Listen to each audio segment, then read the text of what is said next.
Hello, I am Wanderer001 and this is my review of PlayStation Vue. It is an internet-based TV service offered by Sony and PlayStation.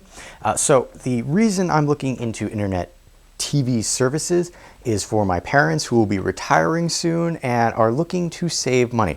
So one of the biggest bills that they have right now is their TV services, because they have like the super gold bundle package or whatever, which is about $140 a month. So I have been looking into different internet-based TV services for them to help them save money. Now, one of the primary things that I require for them is that it's a simplistic thing to use. Now, in this case, for me and them, that means it has to work on a Roku because it has a singular remote and it's easy for them to use. Now, I will be referring to this Roku button, or this Roku remote right here.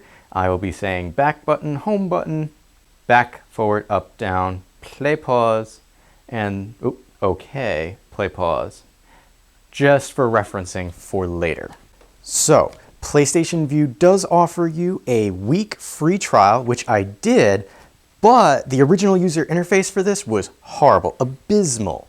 And I was ready to make a review and just say, avoid this like the plague if you're going to use this on a Roku device. You could use it on a PlayStation. The interface was a little more usable there, but not on a Roku. However, at the end of my week trial, they updated the user interface, so I actually went and purchased a month's worth of usage. That's the other thing PlayStation does. It's a non-contract, so you don't have to worry about subscribing and then, hey, you've locked yourself into this contract. So I did a month after this. So the new user interface was much better, and that is what this is going to be a review of. Now, there are a few things that were a little odd for me. One being you do need a, well, not odd, but something you need to know. You need a PlayStation account in order to have PlayStation Vue. So if you don't have a PlayStation account, that's an extra step that you have to do to use this service. Now, the other thing is, once we start PlayStation Vue here, you can have accounts, which is nice. I like that. Having two different profiles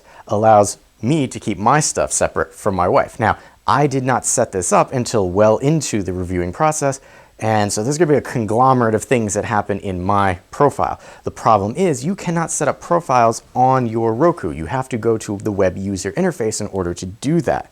Now, with each profile that you set up, you'll get this splash screen every time you log in with just different shows that it suggests you watch. For each profile that you create, you have to give the profile a name, tell the profile its gender, tell the profile a date of birth, as well as agree to the terms of service that PlayStation Vue has yet again. So you agree to the terms of service once when you create a PlayStation Vue account, and then for each profile you have to do that. One of the benefits of PlayStation Vue is you can stream it on 5 different devices all at once. So computer, tablet, cell phone, PlayStation, and devices like Roku. So let's go into my profile so that you can see what it looks like. What I want you to do is take a quick look at this and look at the original application on the Roku so you can tell the difference. To start, if your PlayStation Vue screen looks kind of like this, and we're just starting with the profile page, I'm going to select me. Now, do keep in mind that this is on a older CRT television and it is also on a older Roku device, but I'm using this as an example to show you what the horrible user interface used to look like, which you can change. Now, if your interface looks like this in any way, shape, or form, I will link to the Cord Cutters News article and YouTube channel where you can actually force your Roku to update. During the free trial period, this is the interface that I was dealing with, and if this was the interface that PlayStation Vue stuck with, I would say jettison this because it's absolutely horrible. However, they have updated it so it does not look like this anymore, but I want you to be aware of what it looked like in the past. And again, this is not on an HD TV, it's on an older CRT TV. But if it looks like this, use the link in the description below to force your Roku to update to the newer interface, which I'll be showing you shortly. So if it looks like this in any way, shape, or form, get rid of it. And again, scrolling back up to the top, this is kind of the option sets that you would be looking at. Notice no guide. It's very much almost like an app aggregator. It brings all the channels into one place, but it's not very user-friendly. So if you see this, use the link in the description below. Update yours. And back to the current Roku application. Here you can see in the background, I do have it muted, but in the background you can see that it is playing the last channel that you played, which is really cool. And here you can see the now playing area. It's showing that it's playing Bizarre Foods, and it will show you up next for the next 2 shows. So whether it's an hour long or half hour long, they will show up over there. Now, in the now playing area, it does revert back to the last channel that you were watching, which is kind of cool. And right there, I kind of push the OK button, which brings you into that channel. Now, as I was saying, it will play the last channel that you were watching. Now, that includes video on demand or DVR, which this service does offer. So if you were watching something on a DVR, and that was associated with the channel, because it will have the now playing be the last thing that you were watching, including that DVR. So on this page, we can scroll over to the right, and that will allow us to see upcoming shows for the now playing channel. If we scroll down, you can see recently watched. Now, this will allow you to scroll through all the recently watched episodes or shows that you've had. Now, scrolling all the way to the end there and selecting all, we wait and it shows you all the channels. Now, it will show you a maximum of 33 recently watched channels or shows. Now, the one problem with this is if you have a show that you're watching and it starts into the next episode or the next show, the show block. So something like this. I know my nieces don't watch this and they don't watch this, but it was the next thing to show up in the scheduled block, and it started for like 3 seconds and then they changed the channel to something else, but they still show up in your most recently watched. The other thing is, if you notice, there is nothing here that allows you to clear your most recently watched things. I cannot change this list in any way, shape, or form. I can't start from the beginning anywhere. I do want you to know that you could see it is highlighting the current selection in blue, but you might also notice over here for the Bizarre Food, there is a red line under that as well as a live in the corner. So the red line is indicating that this is a live show, so you can't fast forward or rewind through it, but you have things like this, which are on demand because it says it up in the upper right hand corner and have a blue line under it. The blue line, as you can see, is all the way to the end. That means it's been fully watched, but the blue line is for DVR and on demand items, which will allow you to fast forward, pause, and rewind them. So that's something cool to think about. Now, we're gonna go hit the back button on the Roku remote again, and we're going to come down past recently watched, and it's going to be live TV. This is going to show you all the things that are live. So I'm just scrolling.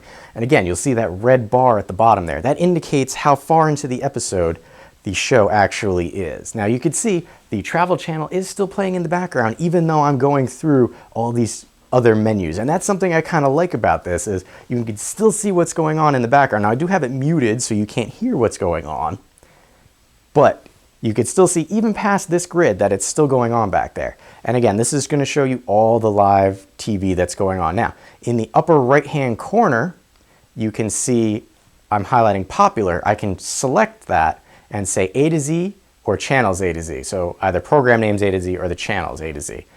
Just going to leave that as is for now.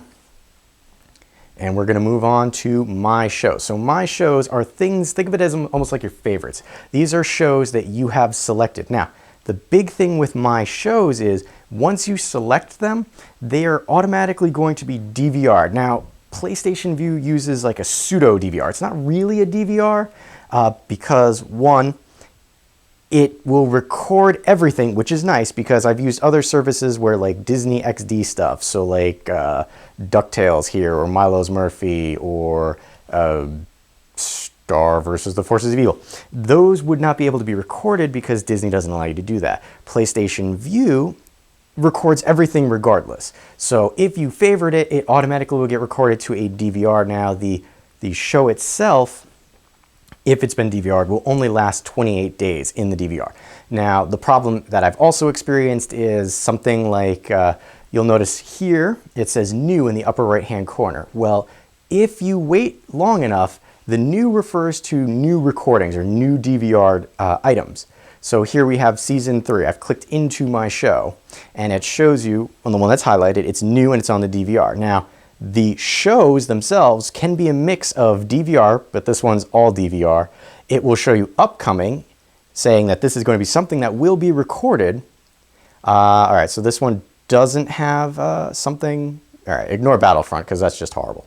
Let me see if I can find one that's a mix of, because I think it was this one. My nieces watch this. So what I'm trying to say is there's shows that can be a mix of DVR and on demand. Yeah, I can't see if this is, all right.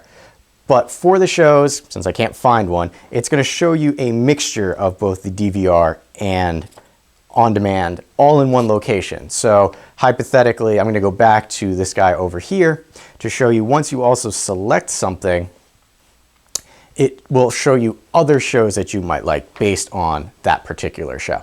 Now I can come up here to the upper right and remove it from my favorites, or I can come down to seasons and select that, and it will allow me to change which season I'm looking at. Now that's kind of one of the things I don't like about it. It's not like a true DVR where it does things in order, but one of the benefits is you have unlimited storage with the PlayStation Vue DVR. It will record everything and anything, and there's no limit to how much you can have. Now the problem with that is items only get shown for 28 days. Now none of these have a timer on them, so that's something I don't like because I don't know what is going to expire sooner than later. The only way to know is if we come up here to the upper right where it shows recently aired, up there in the upper right, I can click on that and it will show me programs A to Z, or it will show me expiring soon and it will change the layout. So that's the only way that you would know something is going to be expiring soon. Coming down, we have channels. This will list out all the, your favorited channels. Now notice it's jumping from favorited channels because those are the few favorited channels that I have. And then it will go to recently watched channels. And if we continue to cycle through, we can select more and it will show me all the channels. Now we just have to wait a second. All right, so here it will show all the channels. We can come up to the upper right-hand corner again, and we can filter for just recent or favorites. Right now it's on all. So let's go down to like Boomerang, because lost it. Boomerang, because I know I didn't favorite this channel, but if I click on it,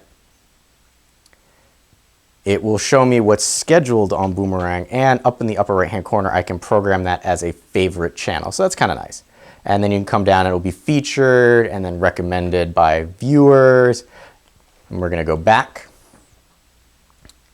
to all channels again, and we wait. Now the one thing with the new user interface is it does buffer and take time to load a little more than the older version. The other thing to consider too is when you're watching a show, it tends to buffer a little more than the other one as well. So it's not just the menus, but I'm telling you, it is worth upgrading to this user interface. All right, so we hit the back button again to bring us back to featured. So again, this will be just featured content that you can cycle through and just keep going, and you could select more, and more always brings you to like that grid interface. So here we go, grid interface, and always in the upper right hand corner you can change it slightly. All right, so we're gonna hit back. And then featured is the bottom, but notice I'm pressing down and it's not cycling back up to the top. That's one thing that a lot of these services don't do. You have to actually cycle back all the way to the top yourself. Now we're back up to now playing. Keep in mind, that was just the initial load screen. I haven't even gotten to the menus at the top. And the items at the top is the main reason that you're gonna wanna upgrade your user interface to this one. And that is because of this, the guide. The other user interface did not have that. And right now, with all the services that are out there, it is deplorable not to have a guide as part of your application. So this guide, while not great, is still better than not having anything. You'll notice that there is a red line going up and down right there. That indicates the progression of the show. So right now we're coming up on 1 o'clock and it's saying, hey, we're this far into the show. If I come down to something like Discovery Channel, you'll notice I'm at the start of it, and in the upper right hand corner gives you the full title as well as how long it is and the episode and everything. But you'll notice that before it, this Street Outlaws has a gray arrow. What this means is you can catch up. So there's certain shows that you can actually catch up on. So like here, when they're blue, you can go back and catch up. The gray indicates that you could play it, but it's not going to actually be able to finish within a time frame. It's a little odd, but there are certain places where you can actually use the catch-up feature. So that's what those are indicating. Now, you'll notice the one thing about the guide that I do not like is, while I can kind of move forward and look around, I cannot limit this to just my favorite channels. This is everything. Every channel is showing up in the guide. I wish that there was a way to limit this, and hopefully in the future they will make it so that you can just limit what's showing up. So what we're going to do is we're going to hypothetically come over to this Street Outlaws marathon. If you select something in the future, or even that's currently playing, if you select something that's currently playing, it will jump right to it.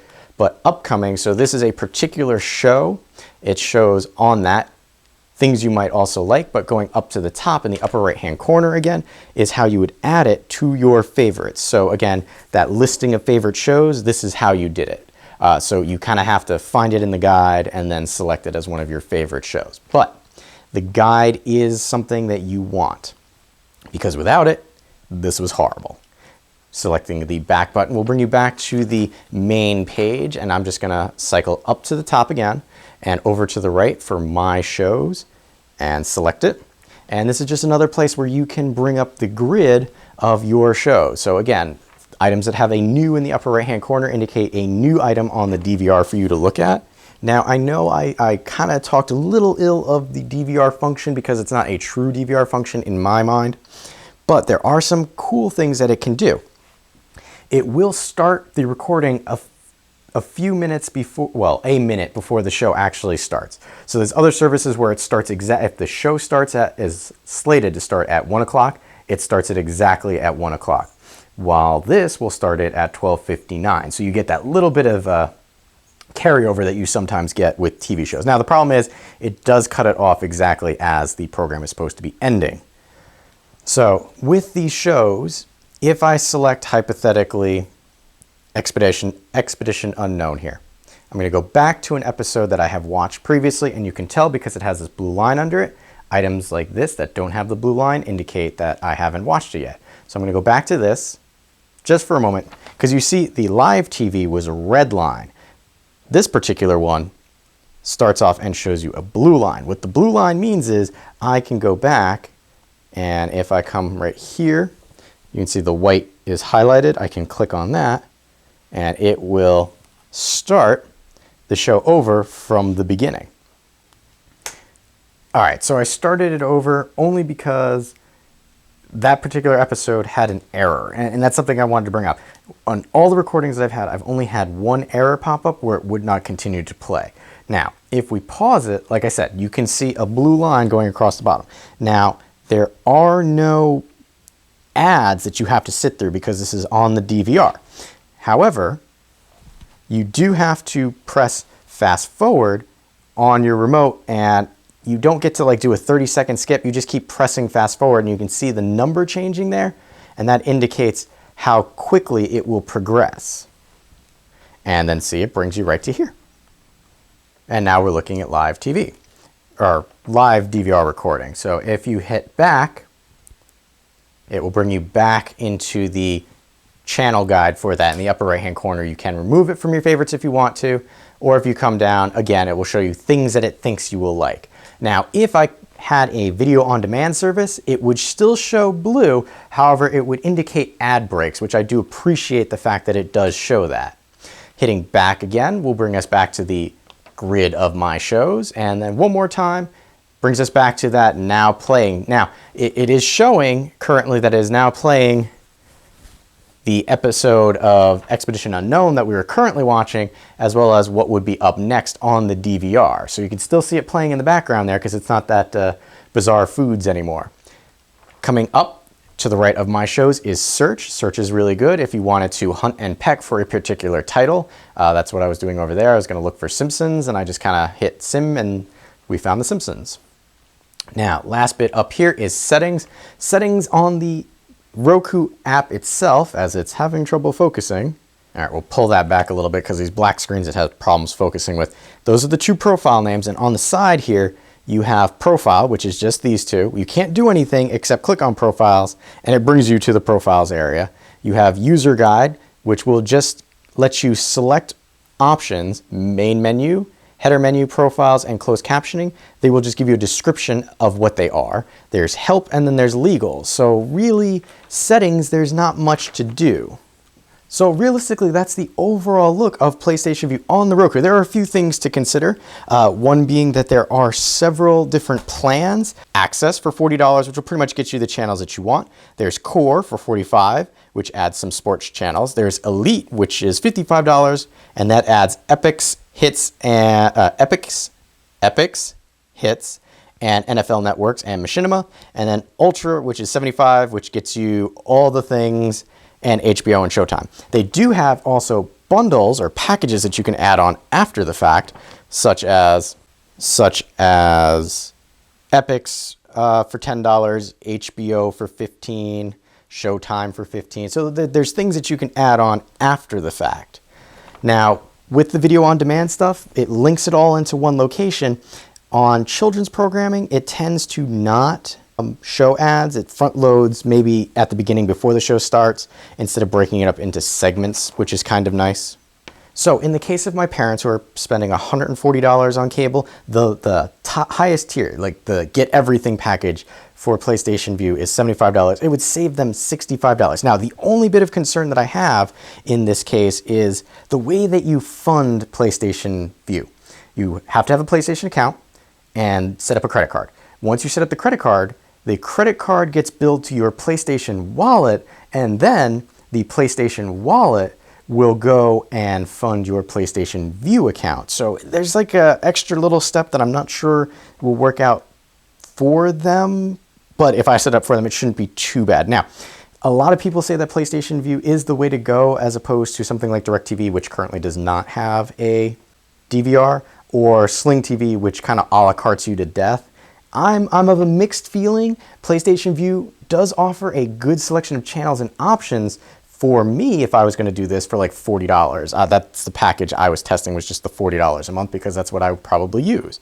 For you, you might need more channels and sports and all that. And the pricing is not terrible, but it's kind of on par and close to a lot of the other services. So as long as you have the new user interface for PlayStation Vue, which has the guide and this little setup, I recommend it's well worth checking out. If you have that horrible guide, either update it using the link in the description below. If you can't update it, jettison PlayStation Vue, period. Unless you're going to use it on something like your actual PlayStation. That's the big thing. You get more features and functions on a actual PlayStation 3 or 4, but for my parents, they don't have that, so Roku's the way to go. So with all that said, still recommend checking out PlayStation. It gives you only a week of testing time, so test very quickly. Although $40 a month to fully test it out for a full month was not terrible for me, might be terrible for you, but well worth checking out. So I have been Wanderer001. If you have any questions or comments, please leave them in the area below. And as always, thanks for watching.